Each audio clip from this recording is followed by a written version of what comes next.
Pero hindi ko pa rin po mapigilang mapaisip Tungkol saan naman, nak? kung bakit po merong mga masasamang tao. Katulad na lang ng mga kamag-anak ng namatay niyong amo na nagpalis sa atin dun sa tinitira natin. Hindi po ba sila naaawa sa atin? Wala na po ba talaga silang konsensya? Bakit kailangan nila tayong tratuhin na parang maruruming hayop? Ay, Cha, hindi ko rin alam ang sagot sa tanong mo pero wala na tayong magagawa kung ayaw nila na manatili pa tayo doon. Kung tutuusin, mas mabuti ang kalagayan natin ngayon eh. Nandun na po tayo.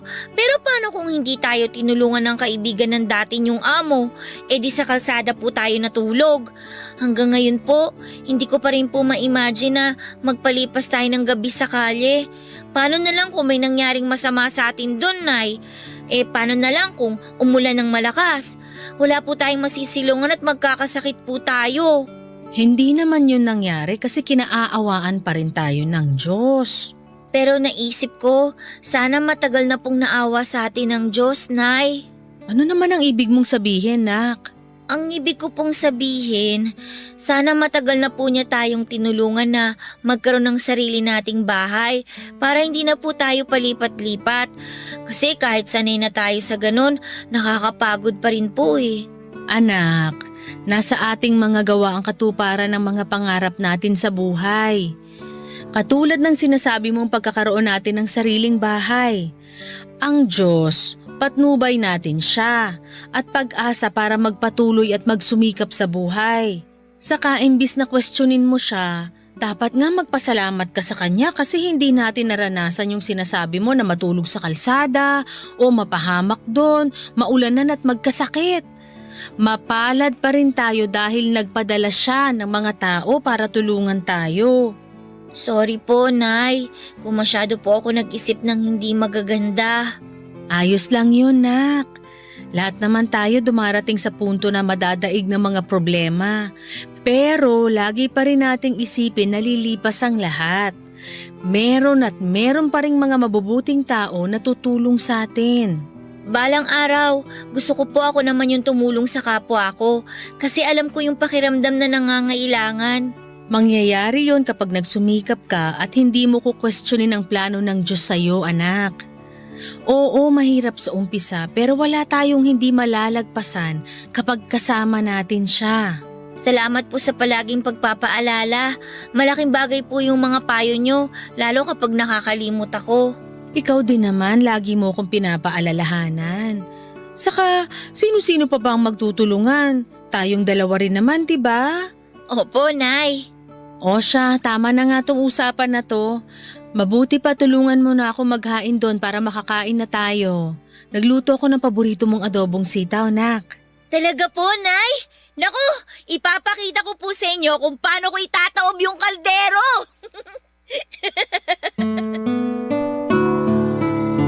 Papa Dudut, naniniwala pa rin po ako na likas na mabuti ang bawat nilalang ng Diyos. Kasi kahit mas marami yung mga masasama at malulungkot na balita sa telebisyon at social media, ay meron pa rin pong iilan na mababait at pilit na nagpapakabuti. Pero minsan kahit na anong pangaral sa akin ni nanay na lahat ng tao ay ganon o kahit papaano ay merong kabutihan sa puso, ay hindi ko po yun may apply sa sarili kong ama. Bata pa lamang ay lagi ko nang iniisip na masama siya. Kasi kung totoong mabait siya ay hindi niya hahayaang masira ang aming pamilya. Kung totoong mahal niya si nanay ay hindi niya ito paulit-ulit na sasaktan. Madalas ay naiinggit po ako sa mga kaibigan ko na biniyayaan ng mabuti at mapagmahal na tatay. Naitatanong ko sa Diyos, ano kayang pakiramdam na may tinatawag na tatay o papa sa pamilya? Lagi-lagi ko pong iniisip ang mga bagay na yon, pero ayoko namang bumalik pa si tatay sa buhay namin dahil pakiramdam ko ay mas magiging doble ang pasakit na pagdadaanan namin ni nanay. Kaya lang ay mapagbiro ang kapalaran dahil isang araw ay bigla ko na lamang naabutan sa inuupahan namin ni nanay ang tatay ko, Papa Dudut.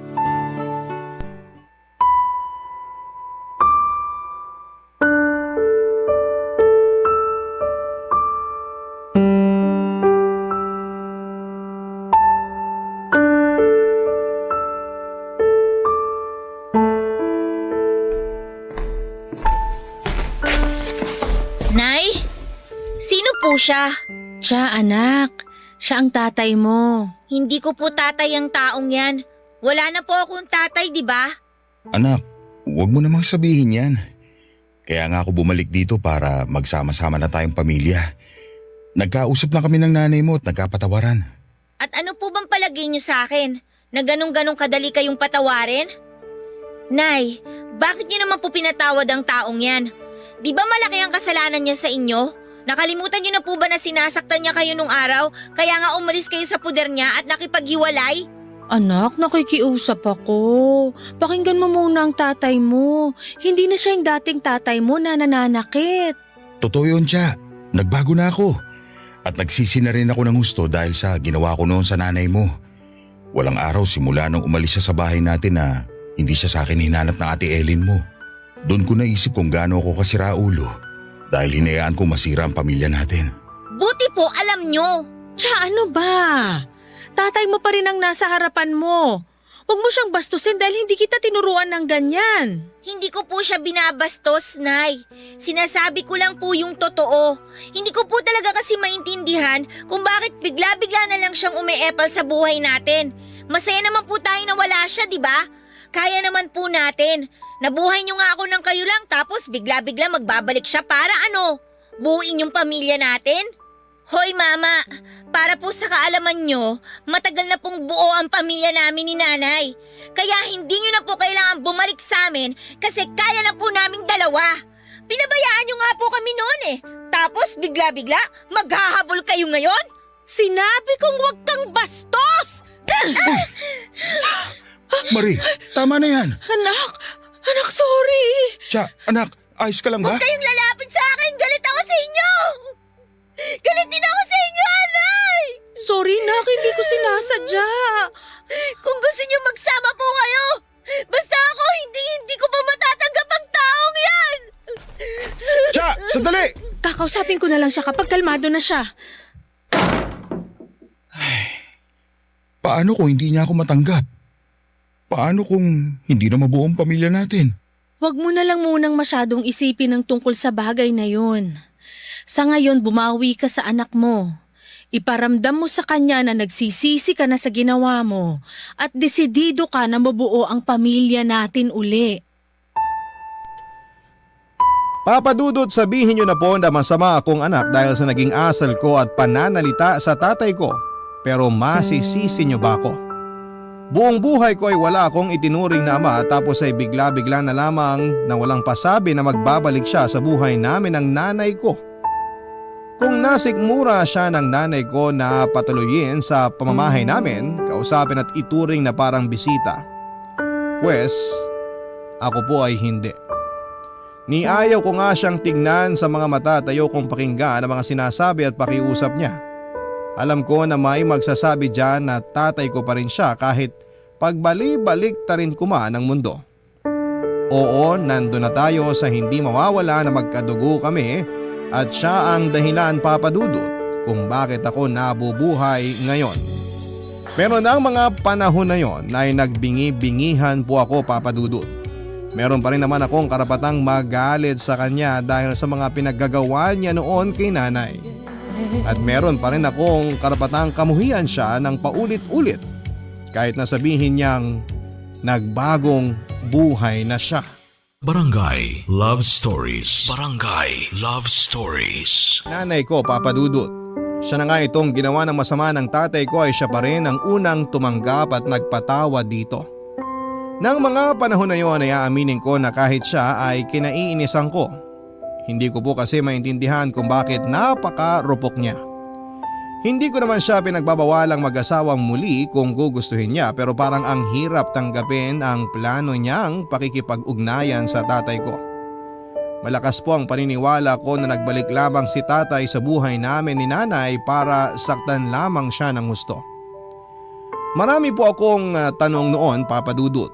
Tulad ng posible ba na magbago ang isang tao at ma-realize niya isang araw kung ano yung mga kasalanan niya sa kapwa niya. Kung oo, bakit gusto niya pa ulit bumalik sa buhay ng mga taong nasaktan niya? Hindi ba niya alam na yung paghihiwalay nila ng landas ang pinakamabuting regalo niya para sa mga taong nagawa niya ng masama. Yun po ang eksaktong damdamin ko ng panahon na yon tungkol sa pagbabalik ni tatay sa buhay namin. At kahit na nga sabik na sabik akong mabuo ang pamilya namin kasama ang ate ko ay hindi mawala-wala ang takot sa puso ko na baka sa umpisa lamang masaya, tapos mas masakit pala sa dulo.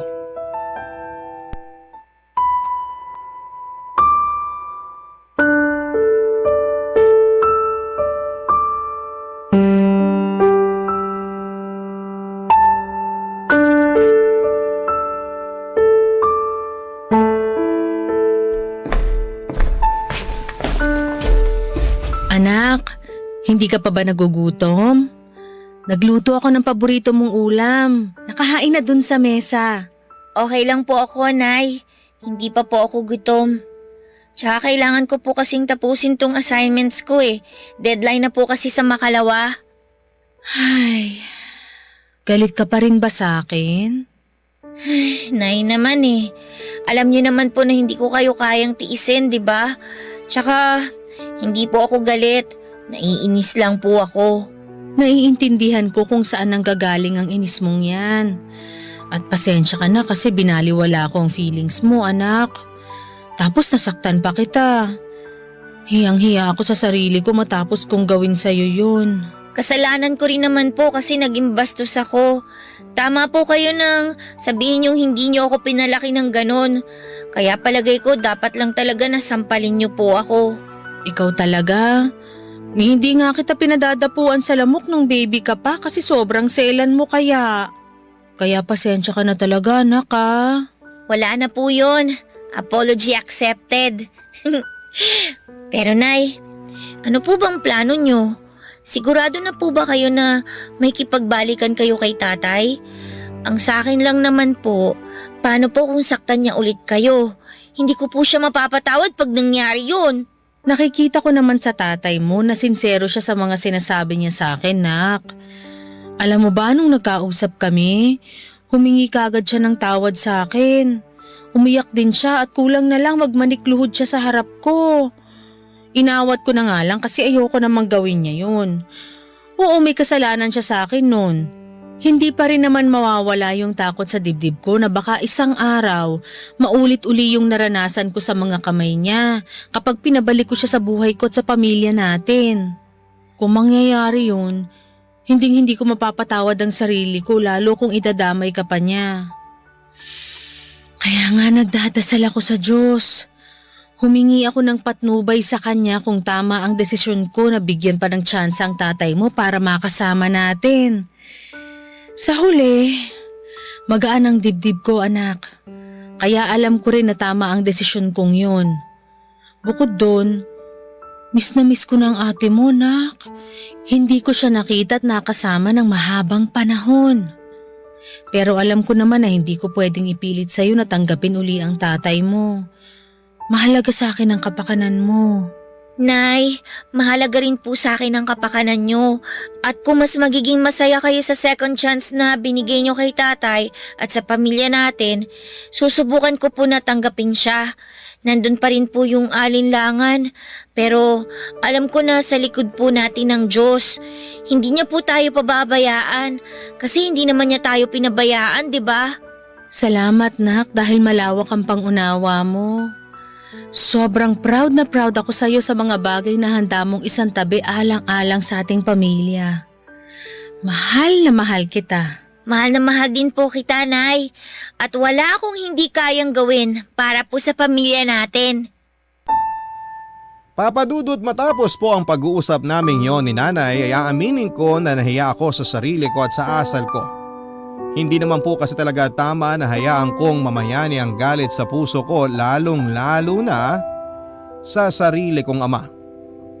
Hindi naman po talaga sagad sa buto ang galit ko sa kanya. Siguro ay mas nangingibabaw lang sa akin yung takot dahil ayoko nang masaktan muli kami ng nanay ko dahil sa pag-asa na mabubuo ulit ang aming pamilya.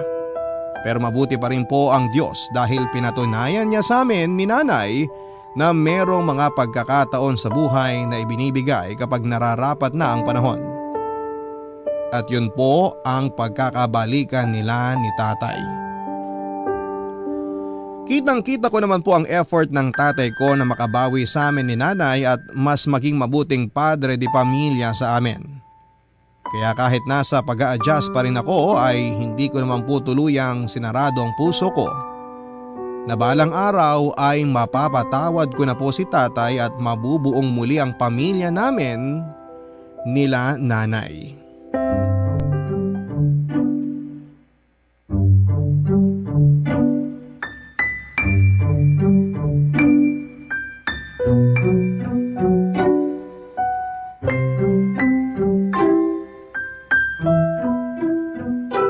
Mahal, sinuot ba ng anak natin yung bestidong binili ko?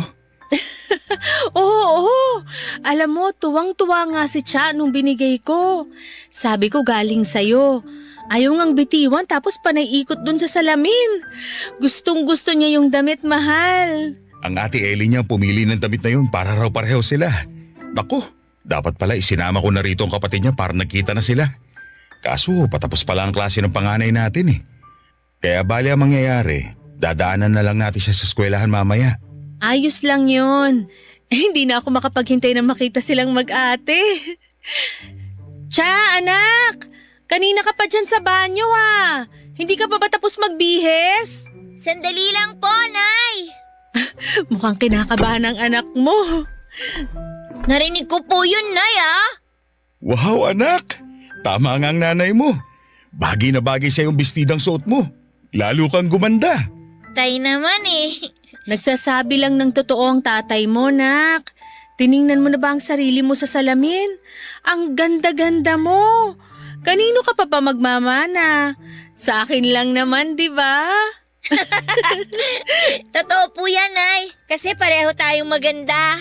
Excited ka na ba sa labas natin, nak? Opo, Tay. Gusto ko na kayong makasama pati si ate. Pero kinakabahan pa rin po ako kasi first time nating lalabas na isang pamilya. Nasanay po kasi ako na si nanay lang ang kasama ko eh. Huwag kang kabahan anak, dahil pamilya mo kami. Kumilos ka lang na natural para maging komportable ka. Sorry ulit kasi kailangan mo maranasan na lumaking walang kinikilalang ama. Bukod dun, ang dami niyo ring hirap na pinagdaanan ng nanay mo. Ang totoo, hanggang ngayon, hiyang-hiya pa rin ako sa inyong dalawa. Laki na lang talaga ng pasasalamat ko sa Diyos dahil tinanggap niyo pa rin ako sa buhay niyo nang bumalik ako. Naniniwala ako na mabuti ang Diyos dahil binigyan niya tayo ng ikalawang pagkakataon para mabuo ang pamilya natin. Kaya gagawin ko ang lahat para hindi sayangin ang pagkakataon na yun. Babawi ako sa inyo at gagawin ko makakaya ko para maging mabuting padre de pamilya. Anak, ang tagal kong hiniling na mangyaring araw na to. Gabi-gabi, bago ako matulog, lagi kong pinagdarasal sa Diyos na sana makita ko na ulit ang nanay mo. Tapos nung malaman kong buntis pala ang nanay mo nung magkahiwalay kami, sobrang saya ng puso ko. Kaya nga na makita ko yung galit mo sa akin noon, nalungkot ako ng gusto. Pero hindi naman kita masisisi dahil karapatan mo yon anak. Malaki ang pagkakasala ko sa inyo ng nanay mo. Nakaraan na yon, mahal. At nagkausap na kami ni Cha. Matalino ang anak natin. Naiintindihan niya ang sitwasyon. Tama po si nanay. Ang mahalaga po sa akin ngayon, mabuo po ang pamilya natin. Mahal na mahal ko kayo ng nanay mo, Cha. Mahal ko rin po kayo. Namin po ni nanay, Tay. O paano? Alis na tayo? Naghihintay ng ate Ellen mo, nak. Excited na yun na makita kayo ng nanay mo. Tara na po, Nay, Tay. Sunduin na po natin si ate. Papadudot alam kong sinabi ko na hindi ko mapapatawad ang tatay ko. Pero iba pa rin po sa pakiramdam na walang sama ng loob at hinanakit sa sarili mong magulang. Hindi po madali yung process ng trust na ibinibigay ko kay tatay para tuparin niya ang pangako sa amin ni nanay na magiging mabuting padre de pamilya na siya. Pero sa abot ng makakaya ko ay sinusubukan ko pong umasa na mas magiging mabait sa amin ang kapalaran. At sa wakas ay tuluyan na kaming mabuo. Sa kasalukuyan, papadudot ay masaya po ang aming pamilya ni nanay kasama sina tatay at ate Ellen. Kaya nga na-inspired po ako na mag-share sa Barangay Love Stories ng storya namin para kaaliwan at kapulutan ng aral ng ating mga kabarangay. Masaya po ang puso ko na magpatawad at masasabi kong magaan ang loob ko. Pero palagi pa rin po akong nagdarasal sa Diyos na sana'y bigyan niya ng guidance ang pamilya namin sa araw-araw. Maraming salamat po Papa Dudut sa aling mapili po ninyo ang sulat ko and more power sa programa ninyo at sana'y marami pa kayong maibahagi na magagandang kwento. Ang inyo pong kapuso at ka-barangay forever, Cha. Barangay Love Stories.